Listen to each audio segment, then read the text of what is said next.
Hello everyone. तो आज का टॉपिक होने वाला है इंग्लिश एमसीक्यूज के ऊपर में। Okay, so we are going to solve two MCQs today. And question है आपके सामने में। एक सेकंड, क्या हो गया? ऑलराइट, सो ये क्वेश्चन है आपका फ्रॉम नरेशन। ठीक है, नरेशन जिसको हम लोग डायरेक्ट एंड इनडायरेक्ट स्पीच भी बोलते हैं। तो यहाँ में हम आपको छोटा सा बेसिक बता देगा। ये वाला पोर्शन एंड ये वाला पोर्शन दो अलग अलग सेंटेंस माना जाता है। ठीक है, टू क्लॉजेस है ये। इस वाला सेक्शन को हम लोग बोलते हैं reported speech. Okay, reported speech. And ये वाला पोर्शन को रिपोर्टिंग स्पीच। राइट, ये होता है आपका रिपोर्टिंग स्पीच। ओके, अब देखिए जो सेंटेंस में जो टेंस चेंज होता है आपको ये वाला, यानी जो ये कोटेशन मार्क्स के अंदर में है, इस पार्ट वाला सेंटेंस का टेंस चेंज करना होता है। ओके, प्लस वहां में अगर कोई एडवर्ब है तो उसे भी हम चेंज करते हैं। ओके, सो आप देखिए यहाँ में थोड़ा सा रूल बता देता है। जैसे कि ये क्या है, आई एम वर्किंग, यहाँ में यानी कि ये प्रेजेंट कंटिन्यूअस है। नरेशन में क्या होता है कि प्रेजेंट कंटिन्यूअस है। ठीक है, और इसे आप चेंज करना पड़ेगा कहाँ में, इनटू पास्ट कंटिन्यूअस। तो हम आपको देखिए टेंस का फॉर्मूला में नहीं जाएगा, क्योंकि ये तो आपको इतना मालूम होना पड़ेगा अगर आप एमसीक्यू सोल्व कर रहे हैं तो, है ना। बेसिक आपको बना लेना पड़ेगा।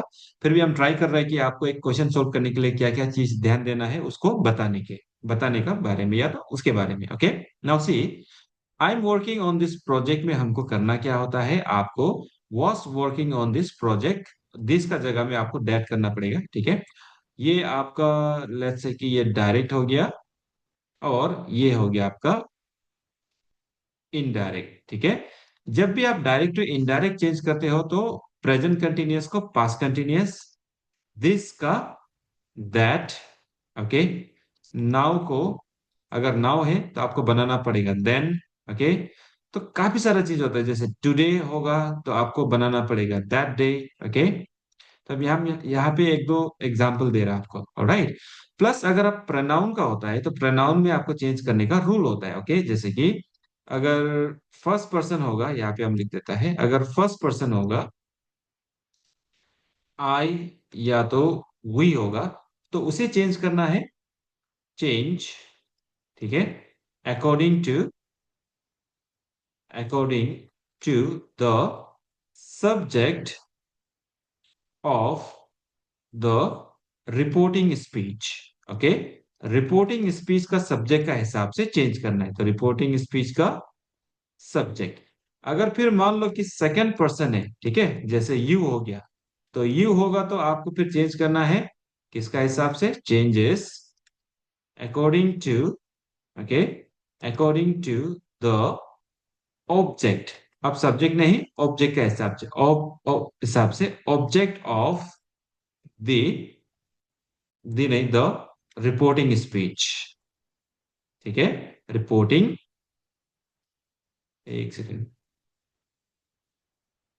स्पीच। ओके, अब देखिए थर्ड पर्सन या तो कोई नाउन होगा तो डोंट वरी, वो चेंज नहीं होगा। आपको जो चेंज करना है वो है आपका first person and second person. ठीक है, फर्स्ट एंड सेकंड पर्सन को सिर्फ आपको चेंज करना है। तो देखो यहाँ में ये आई फर्स्ट पर्सन है, तो ये चेंज होगा रिपोर्टिंग स्पीच का सब्जेक्ट कौन है, ही का हिसाब से।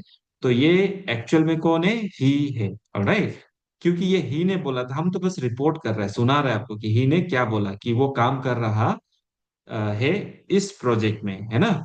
अब जब हम इसको इनडायरेक्ट बनाना है तो हमको पंचुएशन के जगह में, ठीक है, यानी कि पंचुएशन में आपको क्या करना पड़ता है, अगर आपका कोमा एंड कोटेशन आ जाता है तो आपको यहाँ पे दैट लगा देना है जब तक वो टेंस वाइज जा रहा है। Okay, so see, he said, punctuation में क्या आ गया, दैट। ठीक है, ही सेड क्या, ही सेड।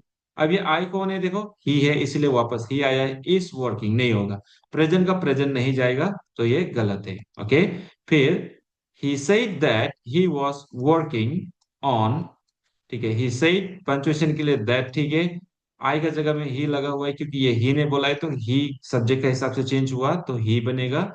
इसका जगह वाज वर्किंग ऑन। ठीक है, दिस का दैट प्रोजेक्ट, तो आपका आंसर क्या हो गया, ऑप्शन बी। ठीक है, सी में बोला गया he said that he was working on this, देखिए दिस का दिस नहीं आ पाएगा, ये गलत होगा, that is why this is incorrect और रॉन्ग।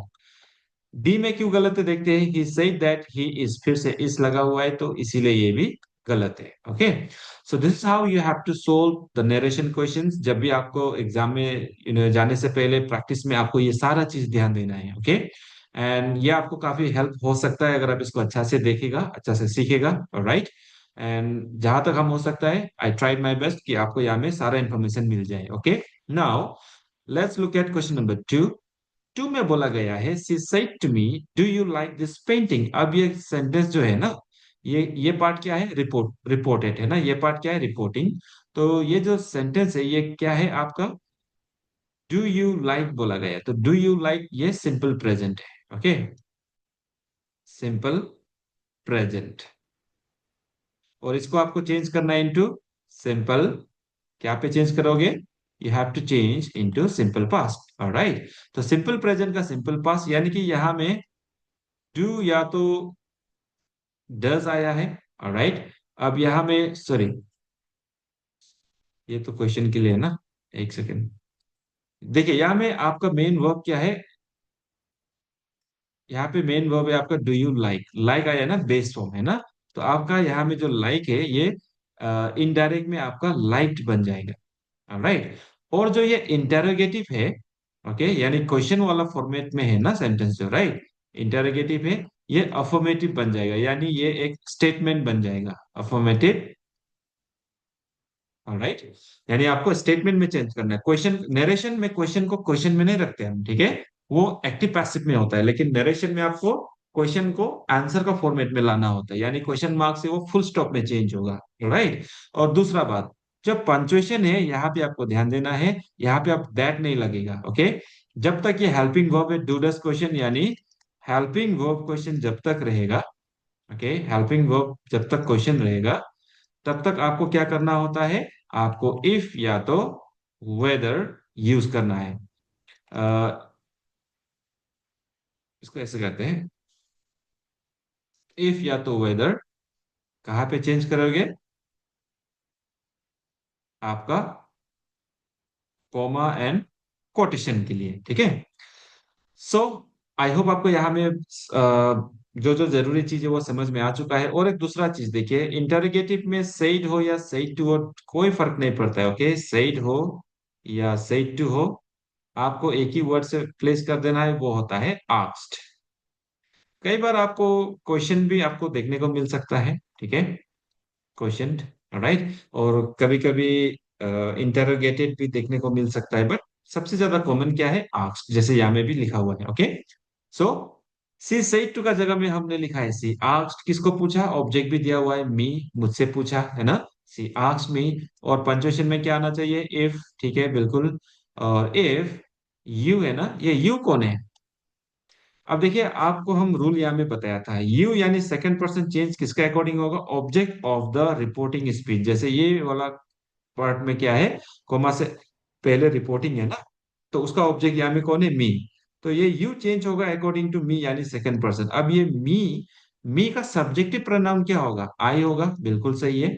इफ आई, लाइक का पास्ट लाइक, ठीक है, और दिस का दिस रखा है, ये गलत हो गया है ना, दिस का जगह हम क्या करना चाहिए था, दैट होना चाहिए था। ओके, तो ये रॉन्ग होता है। चलिए नेक्स्ट में देखते हैं, she asked me that, okay, she asked me that लगा हुआ है, ये भी गलत हो गया है ना, क्योंकि दैट नहीं लगाना, हमको इफ लगाना है। ओके, सी में देखते हैं, she asked me if I like that painting, बिल्कुल ऑप्शन सी आपका सही आंसर है, ठीक है, your answer is option C, ये गलत है। डी में क्यों गलत है देखते हैं, she asked me whether I like, देखिए लाइक का लाइक वापस नहीं आएगा, ठीक है, लाइक का ईडी पास्ट होना पड़ेगा, लाइक होना पड़ेगा। देखिए प्रेजेंट का प्रेजेंट तभी आता है जब उसका एक्सेप्शन यूज होता है, यानी मिसलेनियस यूज बोलते हैं हम, जिसके अंदर यूनिवर्सल ट्रूथ हो गया, हैबिचुअल एक्शन हो गया, या तो मैथमेटिकल फैक्ट हो सकता है, परमानेंट फैक्ट हो सकता है। ओके, मॉरल जो सेंटेंसेस होता है, जो मॉरल एक्सप्रेशंस बोलते हैं हम। ओके, या तो कोई प्रोवर्ब होगा तो वो टेंस चेंज नहीं होगा, लेकिन यहाँ पे ये टेंस चेंज होगा क्योंकि यहाँ में ऐसा कुछ रिलेटेड नहीं है। राइट, सो ये था क्वेश्चन नंबर टू का आंसर, एंड उसके बारे में जो जरूरी इंपॉर्टेंट पॉइंट्स था उसको हम समझाने का ट्राई किया है। अगर आपको वीडियो अच्छा लगा then you can follow me for more videos like this. और अच्छा ज्यादा लगता है तो आप शेयर कर देना व्हाट्सएप में, फेसबुक में, ग्रुप्स में। ओके, इससे और भी ज्यादा लोगों को रीच कर पाएंगे। यस और नो?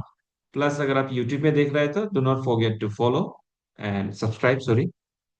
तो आज के लिए इतना ही है। Thank you very much for watching. I see you in the next video.